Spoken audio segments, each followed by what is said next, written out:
first of all, I would like to explain you there are three types of tense basically: present tense, past tense, future tense.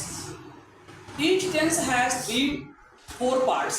सभी टेंसों के चार parts होते हैं: present indefinite, present continuous, present perfect and present perfect continuous. इसका मतलब ये हुआ कि हमारे सभी टेंसों में एक परफेक्ट आएगा और दो कॉन्टिन्यूअस आएंगे, राइट। पास्ट इंडेफिनिट में जाते हैं पास्ट टेंस में, तो past indefinite, past continuous and past perfect and past perfect continuous.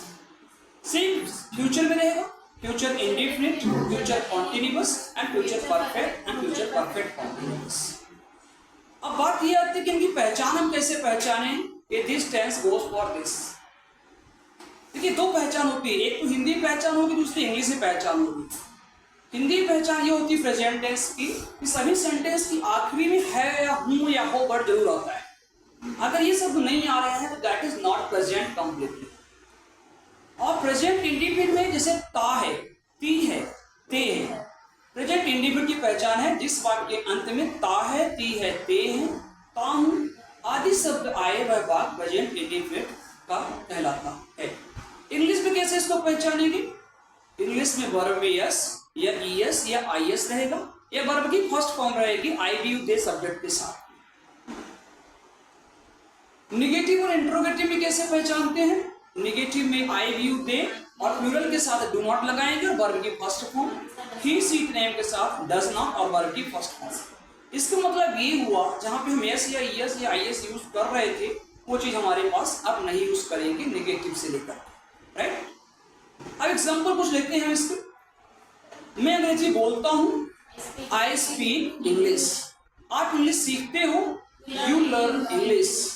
हम खेलते हैं, वी प्ले। आप अच्छा बोलते हो, यू स्पीक वेरी वेल। क्या आप इंग्लिश सीखते हो? Do you learn English? क्या आप इंग्लिश बोलते हो?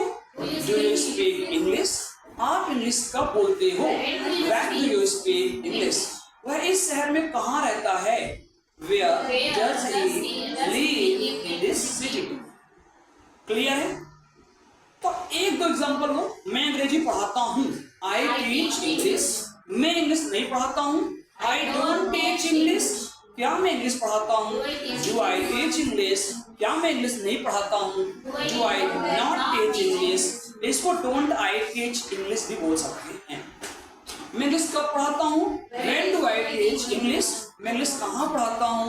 Where do I teach English? मैं इंग्लिश कैसे पढ़ाता हूँ? How do I teach English?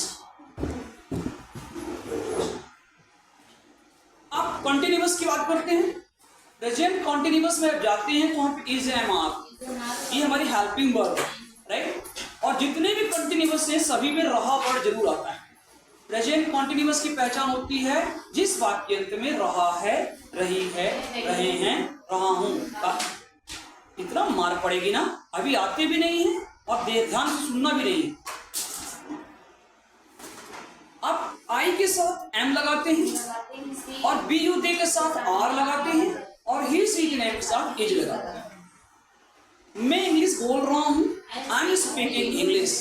आप इंग्लिश सीख रहे हैं, यू आर लर्निंग इंग्लिश। मैं प्रयास कर रहा हूं बोलने का, I am trying to speak. I am trying to speak. वह नहीं पढ़ रही है, शी इज नॉट स्टडीइंग। क्या आप गांव जा रहे हो कल? Are you going to village tomorrow? आप गांव कब जा रहे हो? When are you going to village? आप गांव क्यों जा रहे हो? Why are you going to village? मैं आपका इंतजार कर रहा हूँ, मैं आपका इंतजार नहीं कर रहा हूँ। क्या मैं आपका इंतजार कर रहा हूँ? क्या आप मेरा इंतजार कर रहे हो? आप मेरा इंतजार क्यों कर रहे हो? आप मेरा इंतजार कहाँ कर रहे हो? वह पूछ रही है, वह मुझसे पूछ रही है। मैं आपकी मदद कर रहा हूँ, आई एम हेल्पिंग यू। आप मेरी मदद नहीं कर रहे हैं, you are not helping me. क्या आप मेरी मदद कर रहे हो? क्या आप उसकी मदद कर रहे हो? Are you helping him? वह इस समय कहाँ रह रहा है? Where is he living in this time? आप क्या सीख रहे हो? आप कहाँ जा रहे हो? आप क्या कर रहे हो? आप क्यों नहीं बोल रहे हो? Not speaking Kartik. क्लियर है? अब now we are going to present perfect tense. जिस वाक्य अंत में चुका है, चुकी है, चुके हैं, चुका हूं आदि शब्द आए हुआ वाक्य प्रेजेंट परफेक्ट टेंस कहलाता है। राइट? अब इंग्लिश में कैसे पहचानेंगे? इंग्लिश में हैव या हैज लगा रहेगा और वर्ब की थर्ड फॉर्म रहेगी। जितने भी परफेक्ट होते हैं सभी में वर्ब की थर्ड फॉर्म होती है, और जितने भी कंटिन्यूअस होते हैं सब में वर्ब की आईएनजी फॉर्म होती है। इट मींस वर्ब का फोर्थ फॉर्म। Clear it? बन जाएगा। मैंने अपना काम पूरा कर लिया है। I have completed my work। मैं आज वहां नहीं गया हूँ। I have not gone there today। क्या हुआ है? यहाँ से जा चुका है। Has he gone from here? क्या आप अपना काम पूरा कर चुके हो? आपने अपना काम कब पूरा किया है? मैंने आज क्या पढ़ाया है? What have I taught today? What have I taught today? आपने नाश्ते में क्या किया है? What have you taken in breakfast today? ठीक है? वह बस से क्यों गया है वहां? Why has he gone there by bus? Right ना? बन जाएगा बच्चों। अब सेंटेंस पढ़ते हैं प्रेजेंट परफेक्ट कॉन्टिन्यूअस टेंस। इसका मतलब है कि एक कोई टाइम होगा, पॉइंट ऑफ टाइम या पीरियड ऑफ टाइम, एक निश्चित समय होगा वहां पे, तभी हम उसको लगाते हैं। हैव बीन या हैज बीन का यूज करते हैं, but without time we can not use here. Okay? Point of time, period of time. Point of time के साथ क्या लगाते हैं? सिंस का यूज करते हैं, और पीरियड ऑफ टाइम के साथ फॉर का यूज करते हैं। अब कैसे पहचाने पॉइंट ऑफ टाइम क्या होता है, period of time? Can you tell me please Priyanshu? What is point of time and what is period of time? What is difference between both sentences? Yes, please tell me, Karthik. You? Period of time. Period of time for के use करते हैं। What do you want to say? आप क्या कहना चाहते हैं? Point of time क्या होता है? Period of time क्या कहता है? Explain. Can you explain?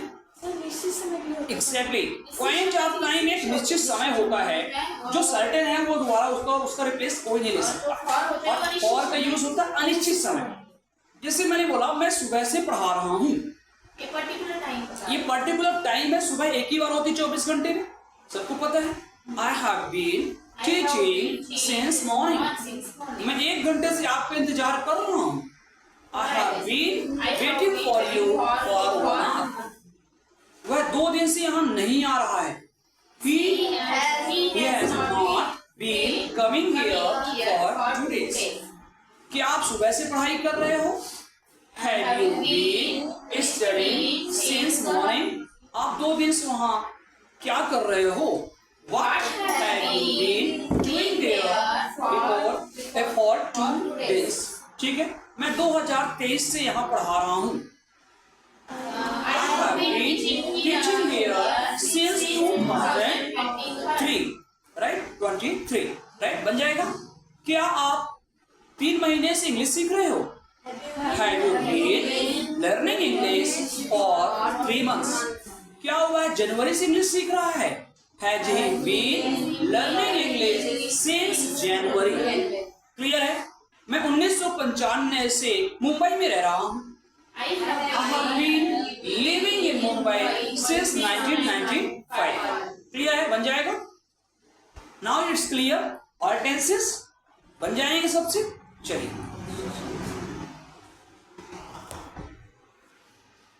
अगला सेंटेंस हम लोग पास्ट पढ़ेंगे, इसके बाद अगली वीडियो।